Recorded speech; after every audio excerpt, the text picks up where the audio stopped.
Bismillahirrahmanirrahim. Assalamu alaikum, my dear students. We want to discuss the next, you can say, concept about this chapter, and that very concept is pertaining to chemical composition of the chromosomes. Right.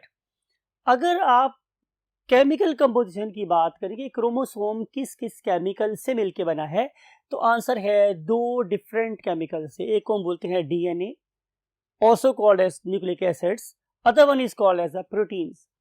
अगर हम major करें, तोलें, वजन करें, तो हमें पता चलेगा कि इसमें जो 40% है वो डीएनए है और जो 60% है हमारे पास वो एक प्रोटीन है.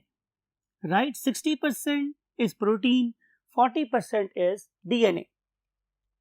अगर आप अगली लाइन पढ़ेगी अपनी बुक में तो आपको नजर आएगा कि हमारे एक क्रोमोसोम में कितने डीएनए के मॉलिक्यूल होते हैं. तो answer is my dear students एक, ओनली वन. हमारे एक क्रोमोसोम के अंदर एक ही डीएनए का मॉलिक्यूल होता है. अगरचे ये मॉलिक्यूल बहुत ज़्यादा, अगर हम इंग्लिश की लैंग्वेज इस्तेमाल करें तो उसमें बहुत ज़्यादा पंक्चुएशंस होती हैं. मीन्स कहीं कोलन लिखा हुआ है, कहीं सेमीकोलन लिखा हुआ है, लेकिन there is no full stop. Right, full stop कहाँ आएगा? क्रोमोसोम के बिल्कुल एंड पर. राइट, इस दोनों एंड को बचाने के लिए हमारे क्रोमोसोम के एंड्स पर ने टेलोमियर्स लगा दिए हैं, और जो टेलोमियर्स हैं वो हमारे क्रोमोसोम को स्टेबिलिटी प्रोवाइड करते हैं. लेकिन याद रखने वाली बात यह है कि ये एक ही लंबा चौड़ा मॉलिक्यूल है. अगर आप इस लंबे चौड़े मॉलिक्यूल की ह्यूजनेस मीन्स उसकी वुसअत को लगाना चाहते हैं, तो आप क्यों इमेजिन करें कि इसके अंदर 140 मिलियन न्यूक्लियोटाइड्स शामिल होते हैं. लेकिन look at the Marvel of God, इसे कुदरत का करिश्मा ही कह सकते हैं कि 140 million nucleotides along with the proteins, it can be, you can say, compressed in a space of just 5 centimetre. आप इमेजिन ये करें कि इसके अंदर कितनी इंफॉर्मेशन है, लेकिन हमने उसकी जगह जो इस्तेमाल की है वो है 5 सेंटीमीटर. अगर आप लोग अपनी बॉडी से ऑब्टेन होने वाले डीएनए को किसी बुक पर लिखना चाहें तो आप लोग 1000 सफ़ों वाली 12 किताबें लिख सकते हैं, और उसमें आप लोगों ने जो फॉन्ट इस्तेमाल करना है वो सबसे छोटा फॉन्ट है.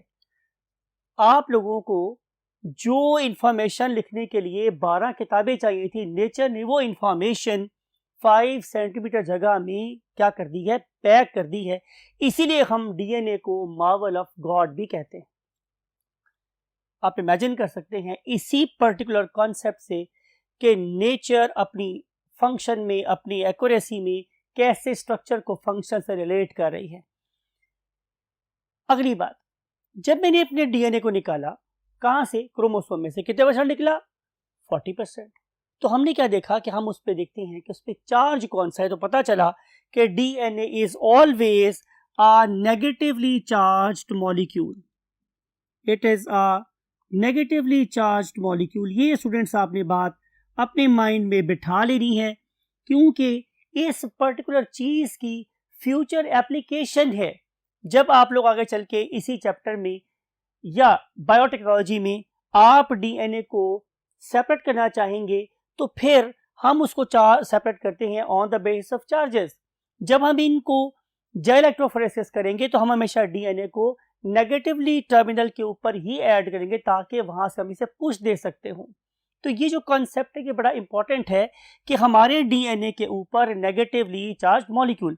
तो सवाल ये है कि इस पर्टिकुलर मॉलिक्यूल के ऊपर नेगेटिव चार्ज आने की रीजन क्या है. आप पढ़े लिखे बच्चे हैं, आपको पता है कि एक न्यूक्लियोटाइड 3 चीजों के मिलने से बनता है.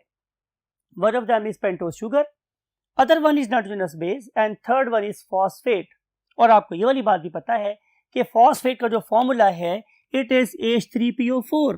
It is H3PO4. और आप इमेजिन कर सकते हैं कि अब इस पर्टिकुलर स्ट्रक्चर के अंदर 3 नेगेटिव चार्जेस हैं, और क्या ऑक्सीजन पॉजिटिवली चार्ज है? तो आंसर इज नो. यहाँ पर भी नेगेटिव चार्ज होता है, although it is in lesser amount.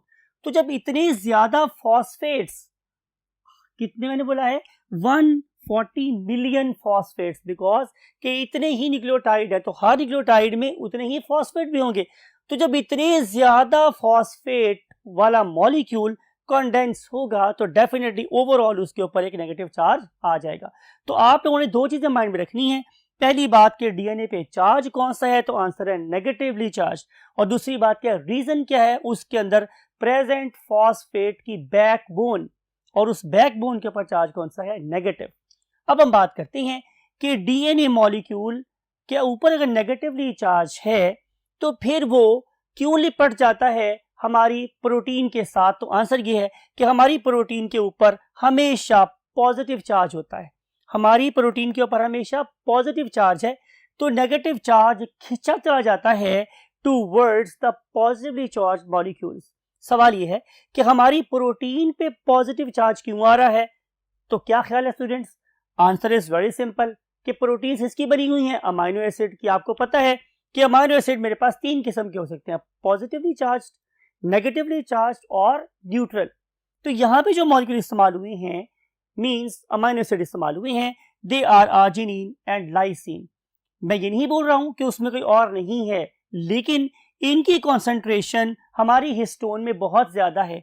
तो look at this very you can say image, आपको नजर आ रहा है आर्जिनिन और आपको नजर आ रहा है लाइसिन, तो ये दोनों के दोनों क्या है, पॉजिटिवली चार्ज्ड है। तो जब बहुत ज्यादा अमाउंट में आर्जिनिन और लाइसिन इकट्ठे होंगे तो इस पर्टिकुलर मॉलिक्यूल के ऊपर बहुत ज्यादा पॉजिटिव चार्ज आ जाएगा। तो जब चार्जेस ऑपोजिट हो तो अट्रैक्शन तो बनती है, तो जिसकी वजह से क्या होगा माय डियर स्टूडेंट्स कि इन हिस्टोन के बॉल्स के ऊपर आके हमारा डीएनए लिपटना शुरू कर देगा। अब क्या करते हैं, अब हम पीप इन, हम झांकते हैं कि ये वाली जो हमारी प्रोटीन है वो किस फॉर्म में अरेंज होती है। तो आंसर ही हमारे स्टूडेंट्स कि ये अरेंज होती है in the form of an octameric structure. Octa का मतलब होता है 8, मेर का मतलब क्या होता है सेल या बॉल। तो यहाँ पे 8 बॉल्स होते हैं, जो 4 बॉल ऊपर और 4 बॉल नीचे अरेंज होते हैं। इन 8 बॉल्स को देखा जाए तो they are made up of 5 different types of proteins, polypeptides H1, H2A, H2B, H3 and H5। ये जो मेरे पास प्रोटीन्स हैं, this one and this one and this one, ये सारी की सारी बॉल्स बनाती हैं। लेकिन जो हमारे पास H3 है, ये एक हमारे लिंकर डीएनए को स्टेबलाइज करने के लिए वहां पे अटैच होती है। तो जब ये डिफरेंट किस्म की प्रोटीन्स असेंबल होती हैं तो they make a very strong structure that is positively charged and a very strong attractant for the DNA molecules. आइए देखते हैं कि सारी की सारी चीजें फर्दर कैसे मार्वल ऑफ गॉड की अचीवमेंट में हेल्प कर रही है। So let's move to the next part of the word. Yes my dear students, आपसे हमने प्रीवियस बोर्ड में ये बात की थी कि हमारा डीएनए जो क्रोमोसोम बना रहा है, it is a very large molecule but it is a single molecule. आप लोगों को याद है कि अगर हम सेल साइकिल की बात करें तो सेल साइकिल में डिफरेंट फेजेस थी, उनमें से एक बड़ी ही वाइटल और इंपॉर्टेंट फेज है, उसे हम बोलते हैं एस फेज। एस का मतलब आपको पता है सिंथेसिस, बनना। इसका मतलब यह है कि हम यहाँ पे नई चीज बनाना चाहते हैं। अगर मैं नई चीज बनाना चाहता हूं तो फिर क्या होना चाहिए माय डियर स्टूडेंट्स कि मैं क्रोमोसोम को सबसे पहले प्रोटीन फ्री करूं, क्योंकि मुझे डीएनए को कॉपी करना है। अगर मैं डीएनए को कॉपी करना चाहता हूं तो मुझे डीएनए को प्रोटीन के ऊपर से उतारना पड़ेगा। जब मैं उतार लूंगा तो प्रोटीन रिमूव हो जाएगी, तो डीएनए का मॉलिक्यूल सेपरेट हो जाएगा। लेकिन अभी भी बात कंप्लीट नहीं हुई। अगर आप इसी कॉपी करना चाहते हैं तो आप लोग पढ़े लिखे बच्चे हैं, आप लोग पढ़ के आए हैं कि हमें इस डीएनए को अनकॉइल करना पड़ता है। आपको पता है कि ये एक डबल हेलिकल स्ट्रक्चर है, इनके दरम्यान में सारे के सारे बॉन्ड्स को ब्रेक करेंगे तो आप लोगों के पास 2 independent chains of DNA molecules आ जाएंगी। जब ये चेन्स आ गई तो फिर जाहिर है उस पर्टिकुलर चेन के कोरेस्पॉन्डिंग 2 इंडिपेंडेंट डीएनए के मॉलिक्यूल्स और बनाए जाते हैं। रिजल्ट में आप लोगों की एस फेज कंप्लीट हो जाती है। लेकिन व्हाट हैपन और what should happen after S phase, क्या होना चाहिए? होना यही चाहिए कि अगर मैंने डीएनए को डुप्लीकेट कर लिया है तो मैं दोबारा से अब एस फेज से गुजरने के बाद, G1 G0 फेज से गुजरने के बाद अब मैं दोबारा एम फेज में एंटर हो जाऊंगा। जब मैं एम फेज में एंटर होऊंगा तो अब मैंने दोबारा से क्रोमोसोम को डिवाइड करना है। तो उस पर्पस के लिए मुझे क्रोमोसोम को हाईली कंडेंस करना है। तो कंडेंस हम कैसे कर सकते हैं? इस वे के साथ माय डियर स्टूडेंट्स कि हम इस पर्टिकुलर डीएनए को लेंगे, ये अपनी पहली कॉम्प्लेक्स फेज से गुजर के एंटर होगा नेक्स्ट कॉम्प्लेक्स फेज में, और उस वाली फेज में वो लिपटना शुरू हो जाएगा around the what DNA, around the histones. Reason is, आपको पता है कि DNA negatively charged, histones positively charge. तो जब ये नेगेटिवली चार्ज और पॉजिटिवली चार्ज मॉलिक्यूल एक दूसरे के पास आएंगे तो वो एक दूसरे के अराउंड क्वायर बनना शुरू कर देंगे। एक पर्टिकुलर ऑक्टामेरिक हिस्टोन प्रोटीन के ऊपर अबाउट 200 न्यूक्लियोटाइड्स 2 टर्न्स बनाते हैं तो मेरे पास एक 10 नैनोमीटर वाला स्ट्रक्चर बन जाता है और उस पर्टिकुलर स्ट्रक्चर की अपीयरेंस किसी बीड की तरह से होती है। अगर आप तस्बीह को देखें तो आपको पता चलेगा कि तस्बीह में सेंटर में एक थ्रेड है और उसके ऊपर दाने दाने, जाहिर है मीन जैसे हम जिसपे हम लोग कोई वर्क कर रहे होते हैं वो प्रेजेंट होते हैं। तो क्या होगा माय डियर स्टूडेंट्स कि ये जो शक्ल होगी इसकी, ये बिल्कुल ही तस्बीह की तरह से हो जाएगी। तस्बीह में भी एक बीड है, फिर थ्रेड है, फिर एक बीड है, फिर थ्रेड है, फिर एक बीड है, फिर थ्रेड है। तो इस पर्टिकुलर बीडेड स्ट्रक्चर को हमने मैग्नीफाई करके यहाँ दिखाया हुआ है कि उस एक पर्टिकुलर बीड के अंदर फर्दर 8 बॉल्स हैं। इस पर्टिकुलर दाने के अंदर फर्दर 8 छोटे बॉल हैं, अगली बीड के अंदर फर्दर 8 छोटे बॉल हैं। Right, get me point. लेकिन वो जो धागा है जो उनको आपस में जोड़ रहा है that is called as a linker DNA. लेकिन जो डीएनए उस पर्टिकुलर 8 बॉल से गिर्द लिपटा था that is called as a wrapping DNA. So wrapping DNA and linker DNA, wrapping DNA, linker DNA, wrapping DNA, linker DNA. तो इस तरीके से क्या बन गई मेरे पास बीड।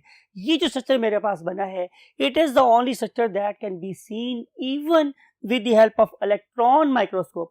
हम इलेक्ट्रॉन माइक्रोस्कोप से भी रिमेंबर डीएनए को नहीं देख सकते। डीएनए को देखना है किसी फिजिकल फॉर्म में तो हमें उसे इस पर्टिकुलर हिस्टोन प्रोटीन के ऊपर लिपेटना पड़ेगा। जब ये लिपटेगा तो वो बीडेड स्ट्रक्चर मुझे नजर आएगा इवन यूजिंग इलेक्ट्रॉन माइक्रोस्कोप। ठीक है माय डियर स्टूडेंट्स। फिर ये आपस में फर्स्ट टाइम कॉइल होगा। जब ये फर्स्ट टाइम कॉइल होगा तो ये एक सोलेनॉइड स्ट्रक्चर बना लेगा। फिर ये ऊपर फिर दोबारा से कॉइल होगा तो वो स्ट्रक्चर बनेगा जिसे कि हम क्रोमोसोम के नाम से जानते हैं। That very last coiling is called as super coiling. और उस सुपर कॉइलिंग हम देखें तो it will attain a thickness of just 2 centimetre. Right, तो इतनी बड़ी स्ट्रक्चर को नेचर सिर्फ 2 सेंटीमीटर थिक और 5 सेंटीमीटर लॉन्ग स्ट्रक्चर में कन्वर्ट कर देती है, जिसके ऊपर वो सब कुछ लिखा हुआ है जो आप हैं और जो मैं हूं। राइट, तो नेचर इस पर्टिकुलर डीएनए को डिवाइड करती है into 2 different types. One of them is called as heterochromatin, other one is called as euchromatin. What you mean by hetero? What is meant by you? You means modern और hetero means others. यानी कि आप imagine करें कि एक आप लोगों के पास लिवर का सेल है, एक आप लोगों के पास पैंक्रियास का सेल है, एक आप लोगों के पास कोई ब्रेन सेल है। क्या तीनों की प्रोटीन एक जैसी है? तो आंसर इज नो। इसकी मिसाल मैं यूं भी दे सकता हूं कि अगर आप अपने घर में तैयारी कर रहे हैं, चंद बच्चे घर में बुक लेके बैठे हुए हैं, तो जरूरी नहीं है कि सारे बच्चे एक ही बुक पढ़ रहे हों और एक ही पेज पढ़ रहे हों। तो मुमकिन है कोई चैप्टर नंबर 23 तैयार कर रहा हो, कोई चैप्टर नंबर 14 तैयार कर रहा हो, कोई चैप्टर नंबर 26 तैयार कर रहा हो। बात को जरा गौर से सुनिए। अब हर उस बच्चे के लिए जो पेज उसने बुक का खोल रखा है वो उसका एक्टिव पेज है, बाकी बुक उसके पास है लेकिन रीड नहीं हो रही। यही बात यहां पर है कि क्रोमोसोम मींस पूरी की पूरी बायो की बुक मेरे पास है लेकिन उसमें से मैं कोई खास एक पेज पढ़ रहा हूं। वो जो पेज मैं पढ़ रहा हूं that is called as euchromatin. अब नेचर पेज कैसे पढ़ती है? By carrying out transcription, by making its RNA. तो क्रोमोसोम का वो वाला पार्ट या डीएनए का वो वाला पार्ट जो किसी एक खास सेल में एक्टिवली ट्रांसक्राइब हो रहा है, उससे मैसेंजर आरएनए बन रहा है, एक्टिवली उससे प्रोटीन बनवाई जा रही है, तो वो कहलाएगा यूक्रोमेटिन। लेकिन वो बाकी सारी की सारी बुक जो आपके पास तो मौजूद है लेकिन आप उसे पढ़ नहीं रहे या शायद उसे उस पर्टिकुलर सेल के लिए फिर कभी नहीं पढ़ेंगे, that is called as a heterochromatin. तो ये थी स्टूडेंट वो इंफॉर्मेशन जो आप लोगों की बुक में थी regarding the structure and composition of chromosome. I hope कि आपको ये सारी बातें समझ आई होंगी और आप इन सारी बातों को सिर्फ एक फायदे के लिए इस्तेमाल करेंगे और वो है इंसानियत का फायदा। विद दिस दुआ कि आप इंसानियत के बहुत काम आए, अपने वालिदैन के लिए बहुत काम आए और जब कभी दुआ करें तो हमें भी दुआ में जरूर याद रखें। आई वॉन्ट टू से यू अल्लाह हाफिज।